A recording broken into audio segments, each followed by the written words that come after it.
Buenas tardes, estimados alumnos de la cátedra de Psicología del Desarrollo de la carrera de Terapia Ocupacional. Los saludo, les cuento que voy a intentar como estrategia pedagógica el ir elaborando una serie de videos breves, de videos cortos, con algunos de los temas centrales que nosotros tenemos en nuestro programa, ¿sí? ¿Por qué he elegido la estrategia de los videos cortos? Bueno, porque está siendo difícil las clases online, como quien dice, porque el sistema no resiste del todo bien y además, sinceramente, yo también creo que en mi casa el internet no funciona del todo bien, entonces como que se cae y no lo soporta. Y los videos van a ser más bien cortos y puntuales, con temas específicos, también para que no sean tan largos y no sea imposible subirlos a YouTube para poder compartirlos, ¿sí?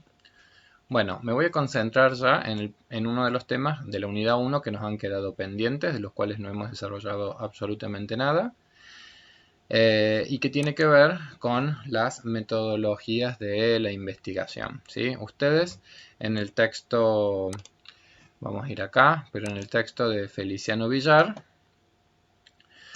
van a encontrar que hay una parte en donde dice el proceso de investigación científica, ¿sí?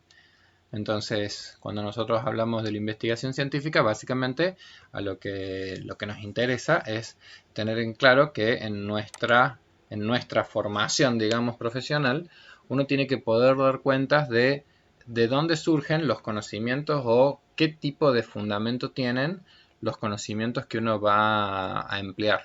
Es decir, uno como estudiante universitario básicamente lo que tendría que preguntarse es, ¿esto que yo estoy afirmando, por qué lo afirmo? ¿Qué fundamentos tiene? ¿Quién lo dice? Pero no me alcanza el criterio de la autoridad. Ah, esto lo dijo Piaget o esto lo dijo Freud. Sino que uno tiene que poder ir desarrollando un pensamiento crítico como para poder preguntarse si, bueno, ¿cómo se llegó a constituir este tipo de conocimiento? ¿Cómo se construyó? ¿Cuáles han sido sus pasos? ¿Cuáles han sido sus metodologías de trabajo? ¿Sí? Entonces, eso es como una de las cosas indispensables. En el texto de Feliciano Villar hay una parte en donde don Feliciano va a distinguir distintos niveles, ¿sí? Entonces fíjense, muchas veces estudiar los esquemas es como una de las cuestiones más importantes en el estudio. Los esquemas sintetizan y si uno logra comprender esa síntesis, habitualmente vamos muy bien. Entonces, Feliciano Villar dice, primero tenemos que distinguir niveles. Hay un nivel que es estrictamente conceptual, es un nivel que es estrictamente teórico. Cuando hablamos de una teoría básicamente es algo que está en un nivel abstracto. Las teorías no andan caminando, ¿sí? Las teorías son construcciones abstractas. Nosotros ya en la unidad 2, ustedes yo creo que ya han empezado a ver algunas cuestiones del orden del conductismo o la teoría de Piaget. Entonces, esos ya son ejemplos de construcciones que son teóricas, es decir, un nivel de abstracción elevado, una teoría que trata de explicar el comportamiento o el porqué del comportamiento o el porqué del cambio en el comportamiento, específicamente en el caso de la psicología del desarrollo. Entonces, una teoría lleva una construcción abstracta. Estamos hablando de un nivel que es el nivel de la abstracción, ¿sí? Entonces, en el nivel teórico es donde se dan ciertos puntos. Miren, acá dice, delimitación de un área de investigación. Hipótesis teóricas, teorías y métodos, con consecuencias empíricas. Entonces, yo voy a dar un ejemplo. Nosotros en la clase que viene, en la otra, vamos a empezar a ver, por ejemplo, el modelo psicoanalítico, ¿sí? El modelo psicoanalítico, en un nivel teórico, delimita áreas de investigación. Cualquier teoría no es una teoría que pretenda abarcar todos los fenómenos del comportamiento humano. Cada teoría suele aplicarse a un determinado objeto particular, ¿sí? Entonces delimita, pone límites a una determinada área de investigación. Después genera hipótesis teóricas. Una hipótesis es un presupuesto, una relación que yo concibo entre factores. Por ejemplo, cuando yo planteo una hipótesis, en definitiva estoy planteando un tipo de relación posible a partir de los fenómenos que yo estoy observando. Entonces genero una teoría a partir de esa construcción abstracta que estoy realizando, ¿sí?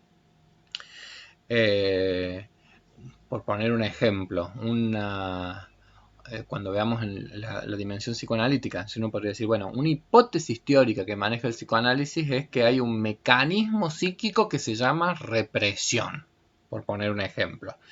Entonces, ese mecanismo psíquico de la represión va a generar que nosotros, si bien tenemos muchos aspectos en el orden de nuestra conciencia, hay otro montón de aspectos del comportamiento humano que están definidos por cuestiones que son estrictamente inconscientes. El psicoanálisis ha delimitado un objeto de estudio, lo define conceptualmente como el inconsciente y empieza a generar hipótesis del funcionamiento de esta, digamos, de esta dimensión, ¿sí? Entonces, entre las hipótesis que plantea es que hay un mecanismo psíquico. El mecanismo psíquico lo que produce es una cuestión del orden de la represión de algunos de nuestros impulsos y solamente emergen algunos de ellos. Eso es una teoría. Ahora, ¿qué diferencia una teoría de un sistema de creencias? Porque uno podría decir, bueno, pero a cualquiera se le podría ocurrir una teoría y eso, ¿cómo lo demostramos? Bueno, una teoría o una hipótesis que uno plantea tendría que poder tener algún tipo de consecuencia observacional. ¿Se comprende? Es decir, si yo tengo una hipótesis con respecto al funcionamiento de las cosas, tengo que también poder no solamente mantenerlas en un plano teórico, sino también en una dimensión empírica. Cuando digo empírico, lo empírico se refiere a los hechos concretos. Entonces los hechos concretos implican en algún punto que yo pueda empezar a tratar de atrapar en hechos observables lo que estoy definiendo conceptualmente. Vuelvo al ejemplo que yo les daba del psicoanálisis, ¿sí? Freud, una de sus primeras estrategias para tratar de confirmar alguna de sus hipótesis teóricas fue el estudio de los sueños. ¿Por qué? Porque él vio que justamente en el proceso onírico, es decir, en el momento en que nosotros estamos durmiendo, los procesos que en nuestra vida consciente tienen tanta fuerza y que son los procesos represivos y que hacen que ciertas imágenes o que ciertos impulsos o que ciertos deseos permanezcan reprimidos, en el proceso del dormir se produciría un relajamiento y entonces ahí uno puede percibir que emergen en el sueño contenidos que son más bien del orden de lo inconsciente. Cuando uno se despierta, esos mecanismos represivos vuelven a actuar con fuerza, entonces nuevamente vuelven a reprimirse y eso nos ayudaría a explicar por qué nosotros nos acordamos con tanta dificultad de los sueños. Nos despertamos y quizás nos acordamos un poco, pero al rato ya se nos han olvidado. Bueno, entonces ahí nosotros empezamos a ver, Freud ha delimitado un área de investigación, empieza a construir hipótesis teóricas, pero las hipótesis teóricas requieren de cierta evidencia empírica. Bueno, eso es un poco algo muy importante. Es decir, la evidencia empírica es lo que puede llegar a sostener todo tipo de enunciado teórico. Es decir, los enunciados teóricos en un nivel de abstracción están tratando de explicar un fenómeno. Pero lo concreto es que existen fenómenos comportamentales. Nosotros teóricamente lo que estamos tratando de hacer es darles una explicación conceptual al por qué acontecen. Y una explicación, por supuesto, que pueda ser no solamente enunciada, sino que pueda ser después fundamentada de cómo hemos llegado nosotros a sostener determinadas teorías o determinados modelos teóricos. Entonces no solamente hay un nivel que va a ser teórico y conceptual, sino que después hay un nivel que van a ver que es el nivel técnico, dice acá, metodológico, ¿sí? Un nivel metodológico. Cuando nosotros hablamos de metodología, lo que caracteriza fundamentalmente al conocimiento de tipo científico con respecto y lo distingue de otros tipos de conocimiento es que el conocimiento científico es al que nosotros hemos llegado porque hemos utilizado un método. ¿Qué significa método? El método básicamente es que hemos tenido un camino para llegar a un objetivo, ¿sí? Hemos sido metódicos. La metodología entonces es el estudio de cómo uno a través de un determinado camino ha llegado a las conclusiones a las que ha llegado, ¿sí? ¿Por qué es importante la cuestión metodológica? Y porque es como el elemento crucial epistemológicamente hablando de lo que distingue un conocimiento de sentido común de un conocimiento científico. A veces estoy tentado de poner así, entre comillas, la idea de lo científico, porque digo, nosotros tenemos por ahí una imagen excesivamente purista de lo que son las ciencias, ¿sí? Entonces, quiero, como quien dice, más bien hacer énfasis en que el conocimiento científico es un conocimiento del que hemos llegado a través de un método, y eso no es que nos permita llegar a la verdad, sino que nos permite al menos sostener con cierto grado de probabilidad alguno de los enunciados que nosotros hacemos. ¿Por qué? Porque cuando uno publica cualquier tipo de trabajo de investigación científica, tiene que indicar cuál es la metodología que ha empleado para llegar a las conclusiones a las que llega, ¿sí? Publicar esos métodos que uno ha empleado es lo que en algún punto posibilita que otros pudieran replicar esos mismos caminos para corroborar lo que nosotros estamos enunciando o no. En un nivel metodológico, acá es donde se incluye cómo yo voy a recoger los datos, y básicamente en un nivel metodológico es también en donde uno define, bueno, los pasos, porque eso es un plan, la estrategia que se va a emplear para investigar. Es decir, para poder llegar a sostener alguna hipótesis o a construir incluso algunas hipótesis, yo voy a necesitar investigar, pero la investigación no puede ser algo desordenado, sino que tiene que ser algo planificado.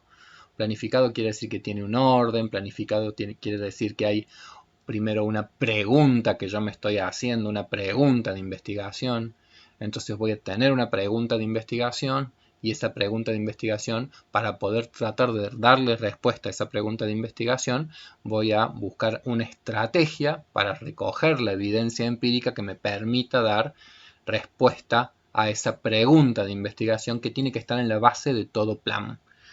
Todo plan de investigación arranca básicamente de algún tipo de pregunta que uno se está haciendo para tratar de dar respuesta. A ver, a modo de ejemplo, que quizás nos pueda servir para algo que también va a venir más adelante, con respecto a los diseños longitudinales, transversales y mixtos. En uno de mis trabajos de investigación, yo soy parte de un equipo de investigación en la Universidad Nacional de Córdoba, y en uno de mis trabajos de investigación me preguntaba si había diferencias en las motivaciones para ser parte de un programa de voluntariado en las personas según la edad que tienen, ¿sí? Es decir, es una investigación que parte con una pregunta, porque cualquier investigación requiere de una pregunta significativa. Requiere de una pregunta que todavía no tenga respuesta. Entonces mi pregunta, ¿cuál era? Bueno, si hay diferentes motivaciones en personas jóvenes y en personas mayores para participar como voluntario en un programa de voluntariado, ¿sí? ¿Por qué? Porque uno puede percibir, y eso es lo observable, que tanto personas jóvenes como personas mayores participan como voluntarios en distintas organizaciones. Pero mi pregunta es, ¿están motivados por las mismas razones, por los mismos motivos, o hay diferencias en dirección a que la edad está siendo otro factor que influye en un cambio motivacional, ¿sí? Yo cuando hago ese tipo de preguntas, yo cualquiera, cuando uno hace una investigación, uno siempre ya tiene antecedentes conceptuales, uno nunca está planteándose cosas arrancando de cero. El conocimiento científico es parte ya de una tradición muy antigua, somos parte de un desarrollo ya complejo, entonces nosotros siempre tenemos la posibilidad de empezar a buscar antecedentes en cualquier área que uno empiece, como quien dice, a preguntarse. Entonces, no es que nosotros vamos a generar necesariamente hipótesis teóricas extraordinarias cada vez que realizamos un proceso de investigación, sino que al contrario, muchas veces nosotros ya nos apoyamos en ciertas teorías existentes para poder empezar a pensar un problema de investigación. Por ejemplo, en las cuestiones motivacionales existen teorías motivacionales de muy distinto tipo. Entonces, uno puede ya arrancar a un plan de investigación con un marco conceptual, con un marco teórico previo que empieza a ser el lugar desde el cual uno se plantea el proceso de investigación. En mi caso particular, en mi tesis, yo me basé en algún modelo teórico que propone que hay 6 motivaciones distintas para ser voluntario en una organización. Es decir, ya empiezo desde un modelo teórico particular. No sé si se va comprendiendo. Mi idea sobre todo es eso, tratar de que estas palabras que por ahí son tan técnicas, uno las puede ir pensando en algo muy concreto, en un ejemplo. Entonces, a partir de que uno tiene uno ha delimitado un área de investigación. Voy a estudiar motivaciones para tal tema o tal cosa en tales o cuales personas. Ya tengo algún marco teórico. Tengo una teoría, tengo ciertas ideas conceptuales, hay ciertas hipótesis que yo ya me puedo empezar a plantear.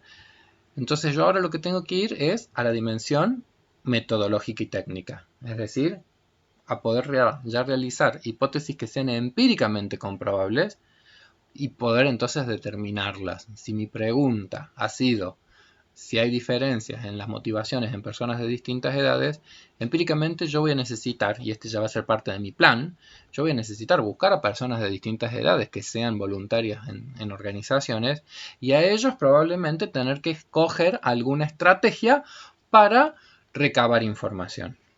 Ahí ya estamos entonces haciendo como un pasaje a un nivel cada vez más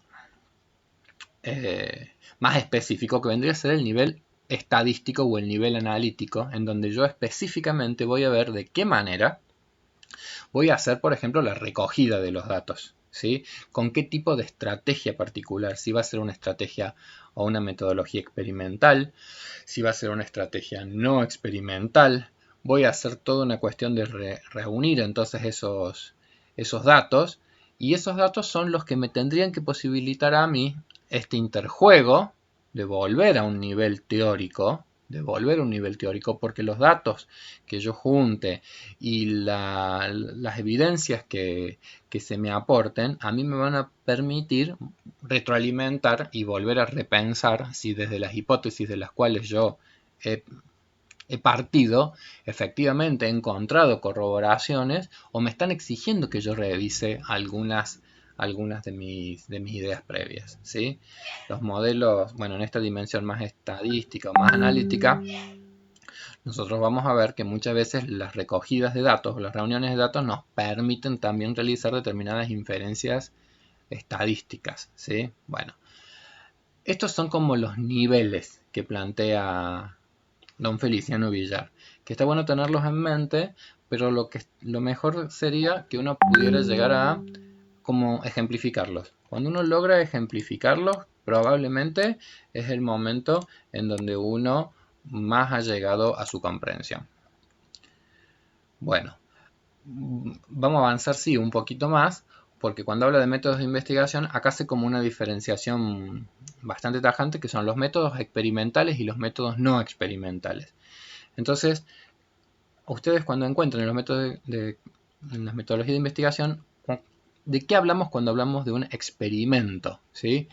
Los métodos experimentales básicamente son aquellos en los cuales nosotros, en lo experimental, es cuando básicamente nosotros como investigadores estamos controlando las variables que está en juego. Es decir, nosotros tenemos algún tipo de control sobre las variables independientes. A ver. Acá está. Bueno, como les decía, los métodos experimentales, el experimento básicamente, a ver, es el clásico. Yo creo que, por ejemplo, ya vieron los experimentos que hacía Pavlov, en la génesis de lo que fue la psicología conductista, los métodos de Pavlov eran métodos claramente experimentales. Entonces él planeaba un experimento, entonces en ese experimento por supuesto que había una conceptualización ya teórica, había alguna idea de cómo él consideraba que se producía el proceso de aprendizaje, realizaba el experimento, presentaba la comida con la campanilla, el perro que salivaba a la comida en un primer momento pero no a la campanilla. Entonces él lo que encuentra a partir de un experimento son evidencias que le permiten a él sostener un modelo teórico como es el modelo del aprendizaje por condicionamiento clásico. ¿Se comprende? Es decir, creo que lo más interesante sería eso, es decir, que ustedes a medida que vayan leyendo las distintas teorías que hay sobre el desarrollo psicológico, el comportamiento humano, ustedes las puedan pensar dentro de este esquema, ¿sí? Es decir, Pavlov, bueno, delimita un área de investigación. Él estudia modelos de aprendizaje del comportamiento. Tiene planes de investigaciones porque tiene que llegar después a cosas que sean observables. Es decir, ¿cómo llego yo a observar que se produce un aprendizaje por condicionamiento clásico? Ahora, la estrategia de él, ¿cómo es? Es una estrategia experimental. Claramente, es un experimento concreto, es un experimento en donde él manipula ciertas variables, en donde esa es la clave de la experimentación. Vos estás manipulando ciertas variables. Entonces, cuando vos manipulás una variable, vos podés observar el comportamiento de otras variables, ¿sí? La posibilidad de manipular una variable te posibilita ver cómo varían o no las otras variables en dirección a esa manipulación, ¿sí? En toda la tradición del conductismo es una tradición dentro de la psicología que se acerca mucho a todo lo que es la cuestión experimentalista como modo de realizar las investigaciones. Ahora bien, ahí después vienen como muchas discusiones epistemológicas. Esas en algún momento, y desde las perspectivas más positivistas que se llaman, es como que consideraban que ese es el único método de investigación válido. Bueno, tal reduccionismo actualmente no está aceptado, sino que hay otros montones de modos de recoger datos y de poder construir conocimientos rigurosos de formas que no sean experimentales, ¿sí? Si ustedes piensan, qué sé yo, por poner un ejemplo, el psicoanálisis es un marco conceptual que no se construyó a partir de experimentos, sino que se construyó a partir de situaciones clínicas, en donde en el encuentro clínico que Freud, por ejemplo, tenía con sus pacientes, en los encuentros psicoterapéuticos, él iba generando una teoría a partir justamente de lo que se van a denominar los estudios de los casos. El estudio particular de cada caso era también algo que posibilitaba recoger ciertas informaciones, corroborar determinadas hipótesis o no, ir redefiniendo o reajustando el modelo teórico que se está construyendo. Entonces ahí uno ve que el modelo que se está empleando en este nivel que es más analítico no es un modelo experimental. Entonces nosotros tenemos que ir distinguiendo eso. Hay modelos que son experimentales, pero también hay modelos que son no experimentales. Entre los aspectos que no son experimentales, una de las formas clásicas también que tuvo la psicología del desarrollo es simplemente la observación. La observación. Ustedes cuando, por ejemplo, vean algo sobre la teoría de Bandura y el aprendizaje observacional, muchas cosas directamente no eran experimentos, sino que eran estrictamente observaciones naturales que se hacen a veces con los chicos para ver cómo es que se producen los procesos de aprendizaje en cuestiones de interacción social, ¿sí?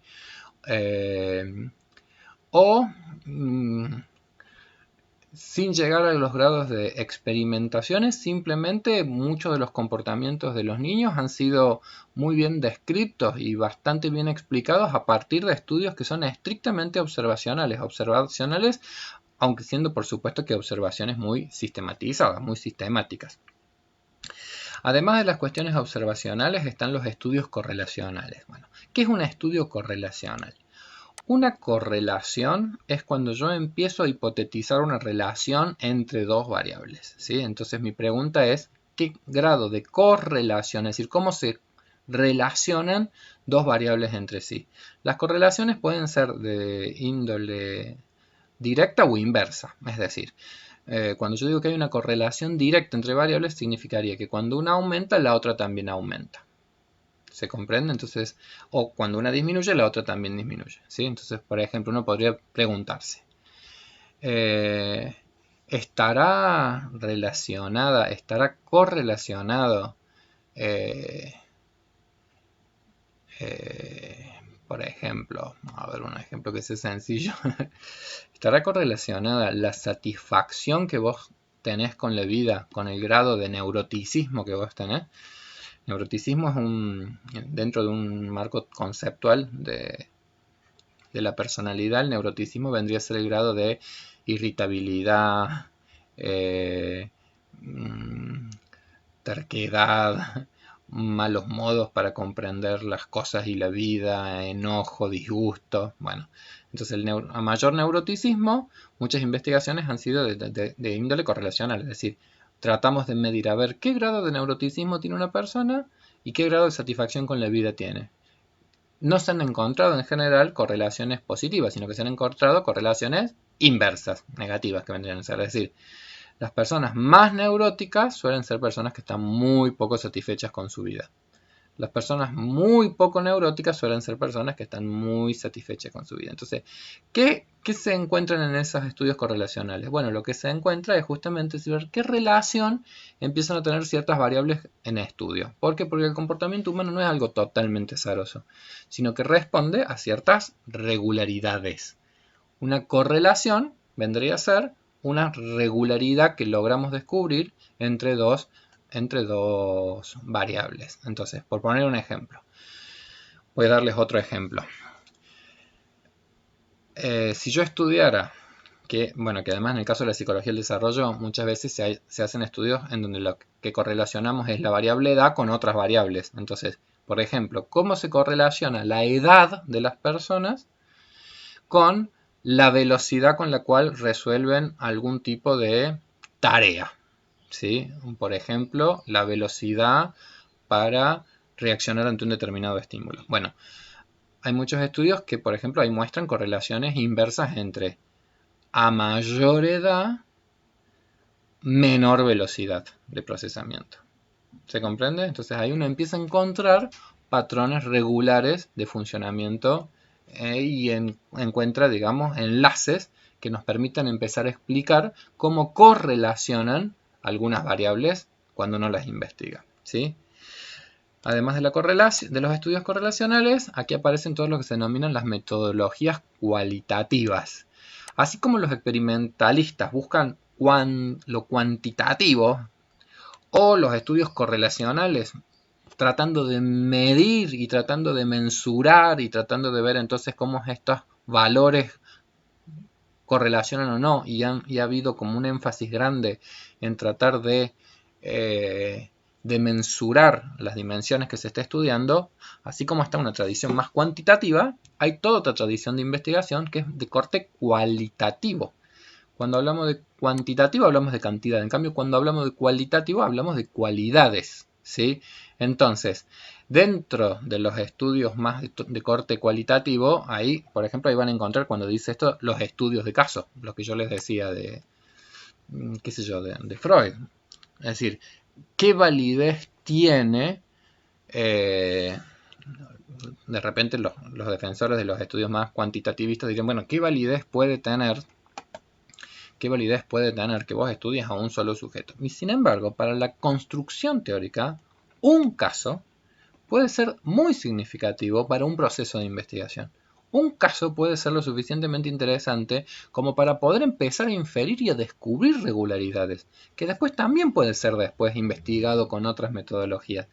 Pero los defensores de los métodos cualitativos ponen en evidencia que muchas veces los estudios cualitativos tienen mucho significado.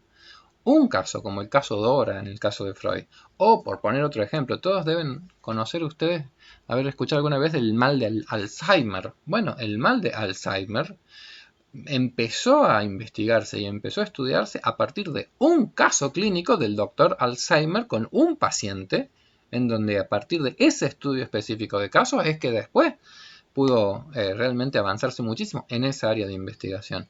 Entonces los estudios cualitativos incluyen todo lo que sea estudios de casos, investigaciones narrativas y biográficas, como por ejemplo los estudios en donde uno retrospectivamente entrevista a personas y entonces tratamos de comprender el comportamiento humano a partir de lo que las personas pueden narrar de sus propias historias de vida, o los estudios fenomenológicos. Básicamente los estudios fenomenológicos tienen mucho que ver con el tratar de ver cómo es que las personas describen subjetivamente, se les da valor a la dimensión subjetiva de los fenómenos, ¿sí? Entonces la fenomenología fue la que puso, como quien dice, en valor no tanto esa objetividad de los experimentalistas, sino justamente también empezar a darle mucho significado a la subjetividad de los participantes, a la subjetividad de las personas a la hora de la comprensión de los comportamientos.